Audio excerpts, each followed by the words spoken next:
USC will win on the road. They will beat Washington if they do the following things. I have the answers.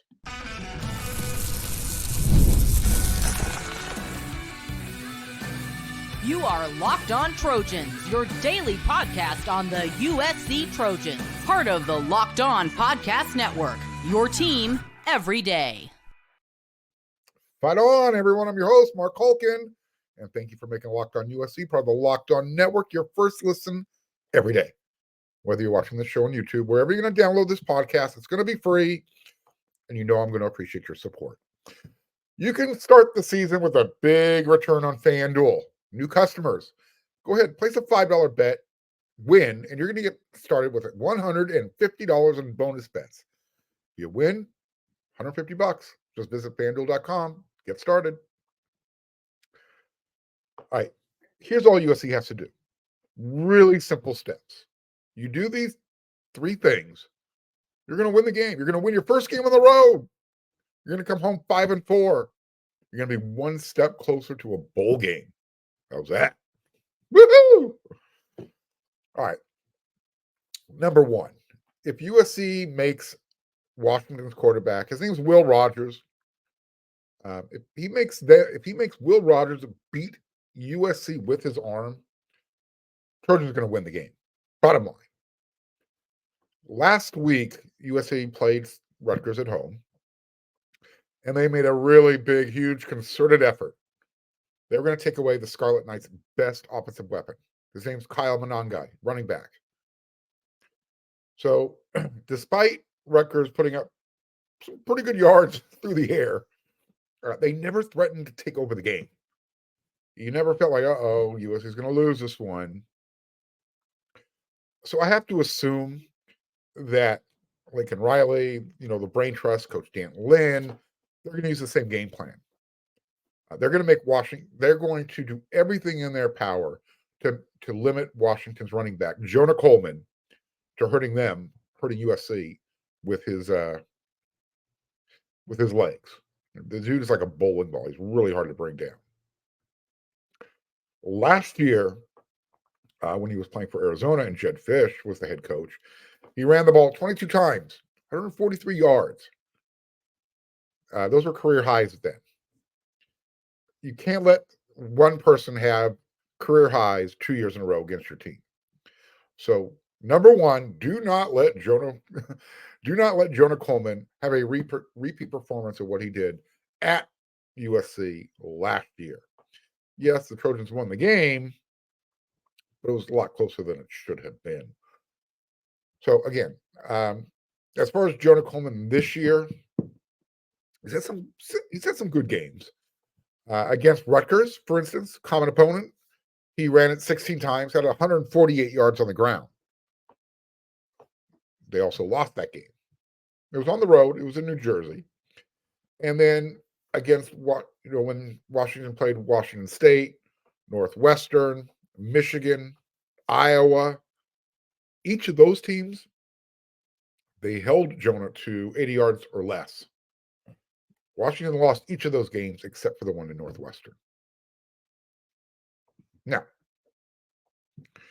last week, Mr. Coleman had his season high, 19 carries, and he averaged 6.7 yards per rushing attempt. This was on the road at Indiana.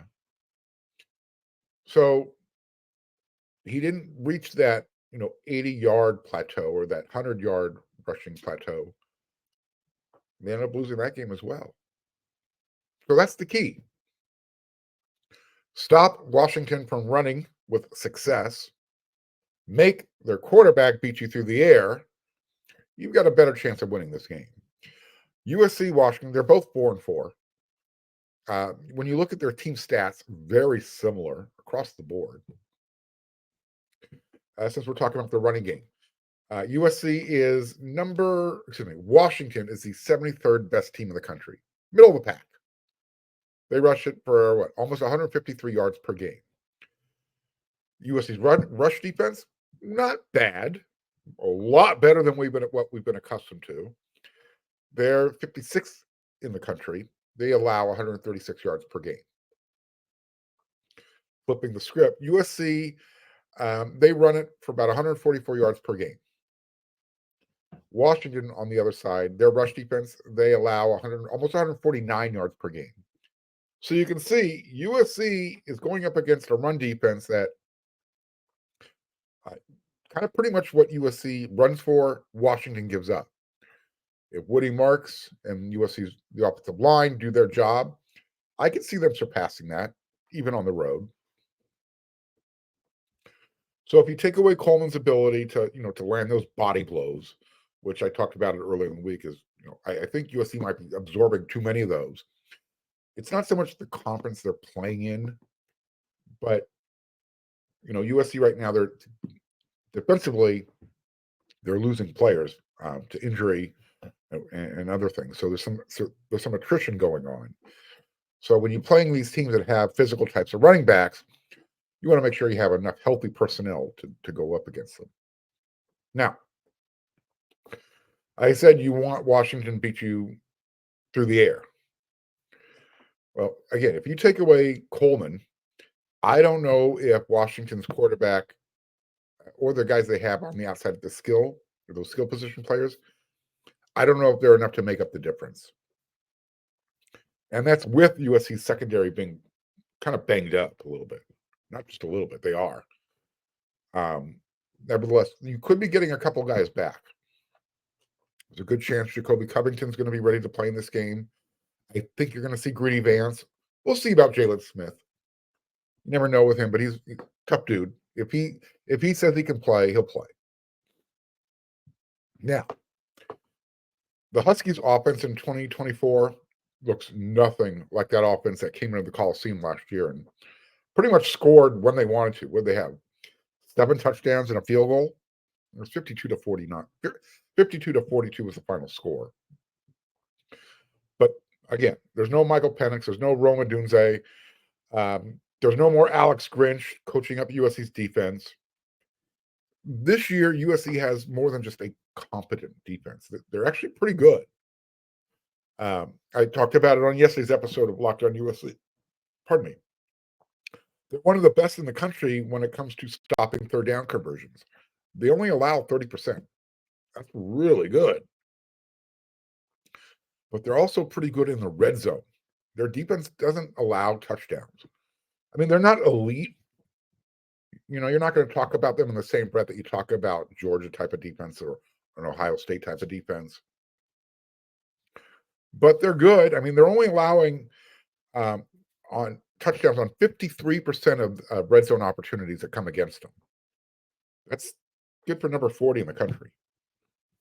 So I think USC will feel pretty confident about their red zone defense if they can keep it in that same number, 53% or better.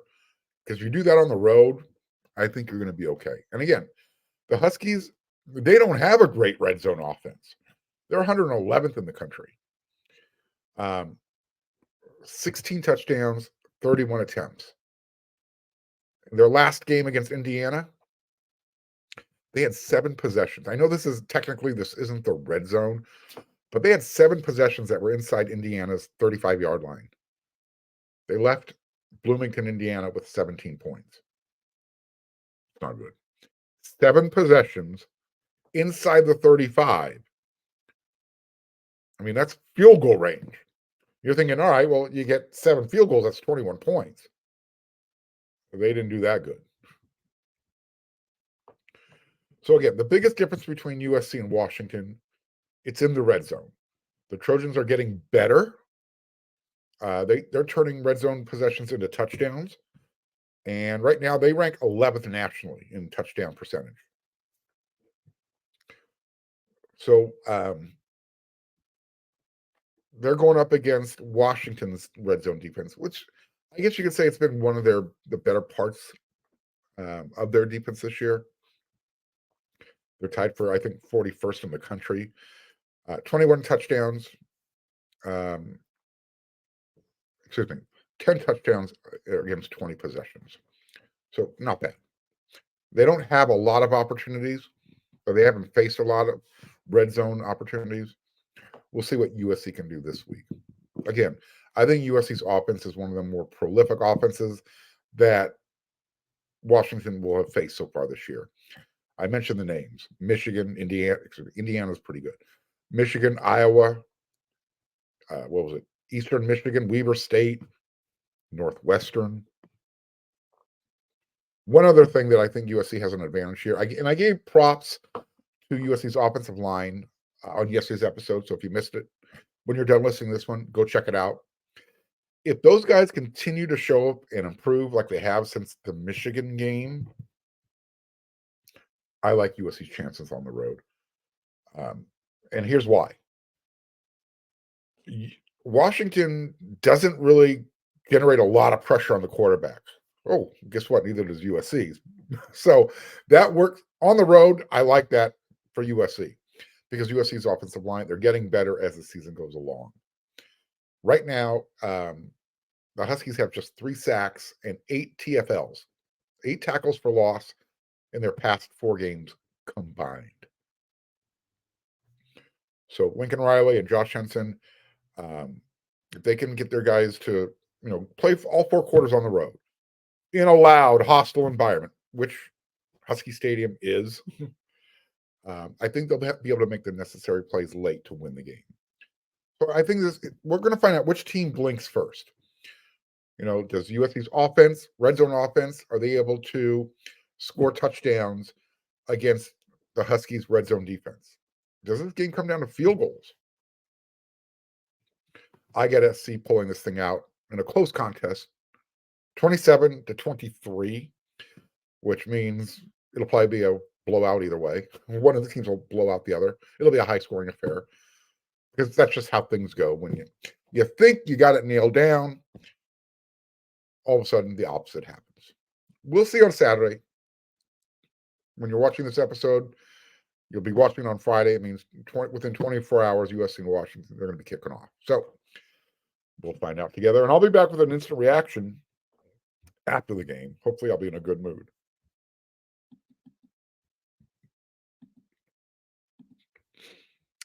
Our friends over at 5 Hour Energy, they know that being a passionate football fan, and I know you are, that's why you're watching the show. It's not just a hobby. It's a way of life. It takes a lot of energy to power through those all-day tailgates, touchdown celebrations. Sometimes you got to watch your team go into overtime. This is why they've created Stay in the Fan. It's a 5-hour energy shot with a special flavor called Fan Fuel. The energy shot made just for super fans, just like you. The fans who are the first in the parking lot, who are the last to leave. And you know what? I relate to you. I can see you. That was me. You know what else kind of gave me a little bit of a fan fuel jolt this past weekend? Watching Makai Lemon do to Rutgers what we were hoping USC would be able to do with their skill position players. I mean, talk about an energy boost. Just go watch Makai Lemon play football. 5 Hour Energy knows that no matter what team you root for, being a fan requires heart, soul, and a whole lot of energy. Whether you're prepping for the big tailgate, whether you're getting your best team jersey ready, you're ironing it, making yourself look good, your game day to-do list always ends up being a mile long. That's why the limited edition Stay in the Fan 5-hour energy shot is here to help keep you fueled throughout the season. What is your fan fuel this week? Whatever it is, do it with a 5-hour energy shot. Available at 5hourenergy.com and it's shipped nationwide.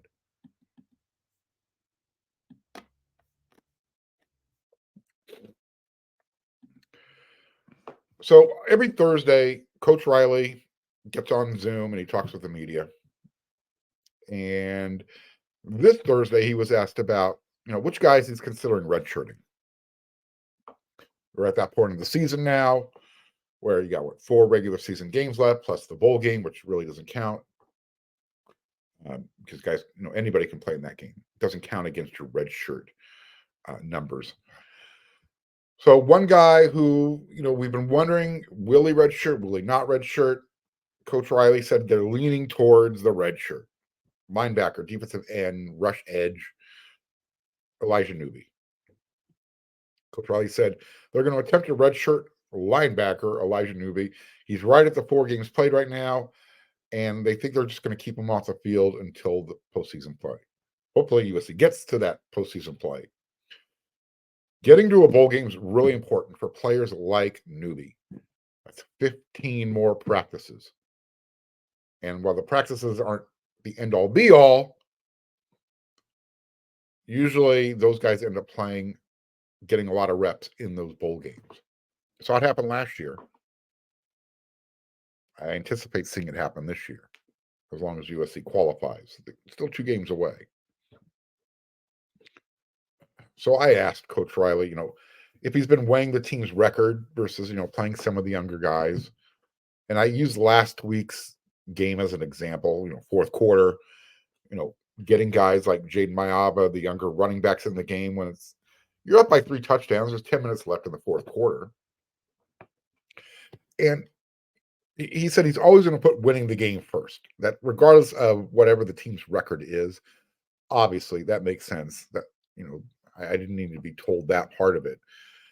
But, winning always matters the most, especially now that you are, if you're Lincoln Riley, you're thinking, hey, I got to pad my record.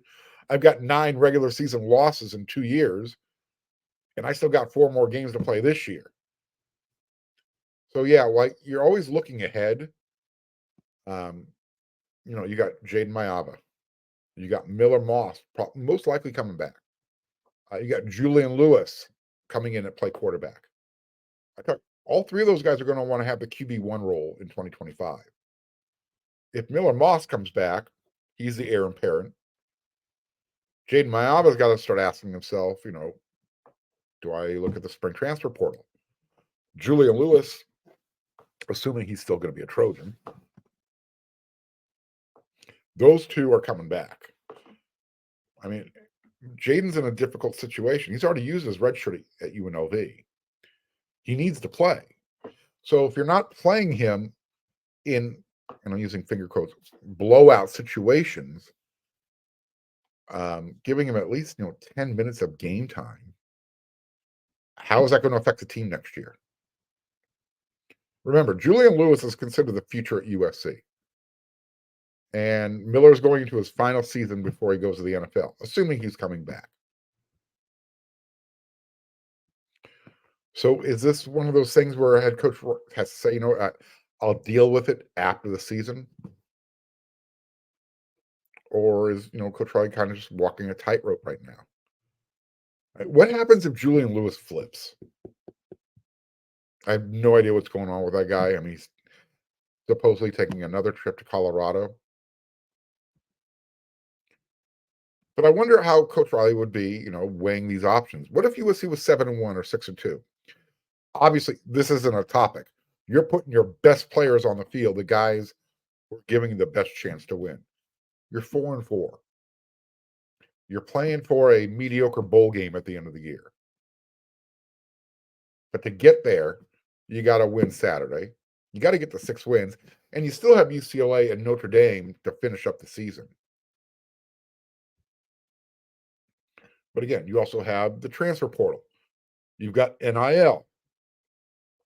And who knows what happens next year if there's going to be an annual salary. Coach Riley actually talked about that during our Zoom call as well. All this comes into play. So, yeah, you want to win. You want to, make sure you're putting the best players on the field that give you the chance to do that. But at the same time, if those best players aren't going to be here next year, and they're probably not going to play in the bowl game because they're going to get themselves ready for the transfer portal or the NFL, at a certain point, Coach Riley has to say, all right, I got to play these guys. Got to look towards the future. You got to get them developed. Again, 15 more practices, they help, especially if they're taking first-team reps. But playing in games helps more. Bottom line, USC needs to win 2 more games. And that's the challenge that Coach Riley's dealing with right now. You want to get these guys in games, but you also want to have those extra practices at the end of the year And in order to get those extra practices, you got to win 2 more games. And oh, by the way, in order to win at least 2 more games, you got to win on the road at Washington, at home against Nebraska, at home, sort of, at the Rose Bowl against UCLA, and then the final game of the year against Notre Dame. It's a lot to put on your plate, a lot to deal with. You want to be a head coach? Think you can handle it? There's a lot involved, and a lot of it's behind the scenes.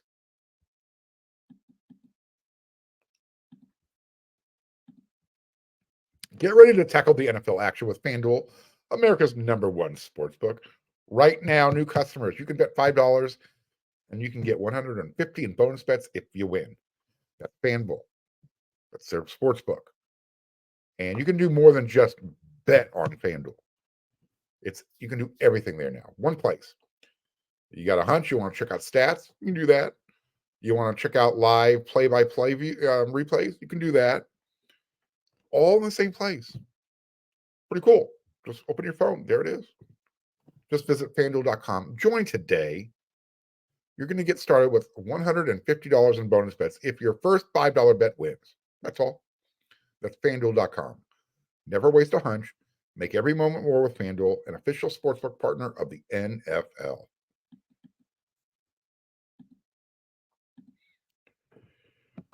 Congratulations, LA Dodgers. Yep, the Dodgers. The game wasn't over yet when I was recording yesterday's episode of Locked on USC. So to those of you who said, how can you not give the Dodgers their flowers, Mark? That's why. Game wasn't over. I was doing the show. Sorry. Anyways, Dodgers got their 8th World Series championship ring. Finally, right? Beat the Yankees again. Last time they did that, 1981. So anytime you're beating the Yankees in the World Series, it's always a good thing.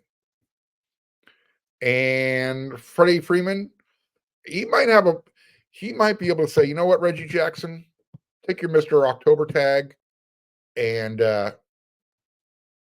give it to the fan over there in the right field stands. The guy who tried to take Mookie Betts' glove. What was that all about? Yeah, Freddie Freeman, what do you have? 5 home runs? That's crazy. Dude was Mr. October for the Dodgers this year. But I have 2 things I need to get off my chest. Right? So congratulations, Dodgers. Feels good. Huge Dodger fan. Always good to beat the Yankees. Get that World Series. But I still do not like the Dodgers manager, Dave Roberts. Sorry.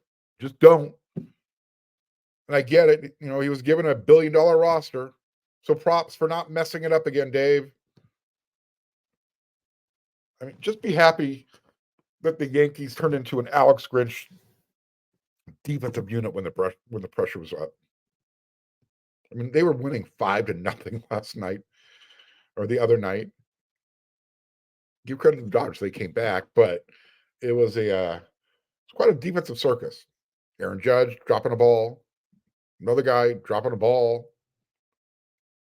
I mean, when you give a team 6 outs and a team that can hit the ball like the Dodgers, they're going to make you pay for it. But what bugs me about this is the fact that Dave Roberts is being spoken with the same reverence as Walter Alston, Tommy Lasorda. I mean, it's making my eyes roll. But whatever. Congratulations, Dave. You got another World Series ring as the Dodgers manager. It's kind of hard not to win when they buy the best players. Yeah, I said it. All right, whatever. Yeah, I'm not a Dave Roberts fan. Haven't been. I'm not going to start backpedaling now. Just not who I am. But my big rant, it's not so much about Dave Roberts, the Bruin. My rant is about LA sports fans. What is wrong with you? Why do LA fans think it's cool to turn the city into a giant purge scene? Like let's just go have anarchy. Look, I I used to enjoy the punk rock scene when I was a younger dude back in the day. My God. Some of the stuff you guys do today just you're idiots. You're dummies. Not fans of yours. You're not impressing me. I mean, you got naked people in blue paint, graffitiing sidewalks, walls, whatever, being chased down by the cops. Why are you burning buses? Why are you disrespecting the police? Why are you going into stores and stealing stuff? You're part of the reason why things are so expensive. You're contributing to inflation. So I'll tell you what, if you're a listener of the show and you took part in any of that, fix yourself. You're an idiot. You think you're cool. You're not at all. If this wasn't a family show, I'd be telling you exactly what you are. But I will say that you probably had poor family upbringing. Your parents were just as responsible if that's how they raised you to do things. Hey, we won. Let's go steal somebody else's stuff. Let's go ruin our city. Let's shoot fireworks off at the police.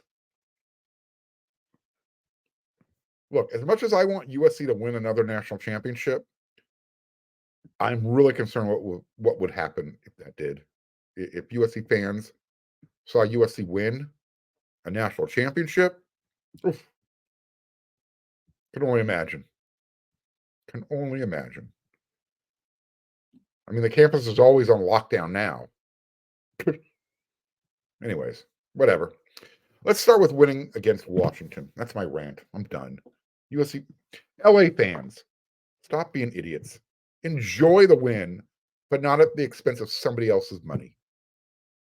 I'm tired of it. Tired of it.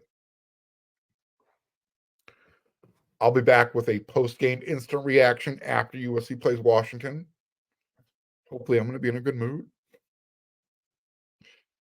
USC can improve to 5-4. If they get to 5-4, I feel good about them making a bowl game. But they have a bye week before they take on Nebraska. So, a lot to do this weekend, starting with the win, coming home, and then getting ready for the home stretch. Bye week, Nebraska, UCLA, Notre Dame. Not a bad way to end the season. All right, so until that next episode, everyone, you know what to do.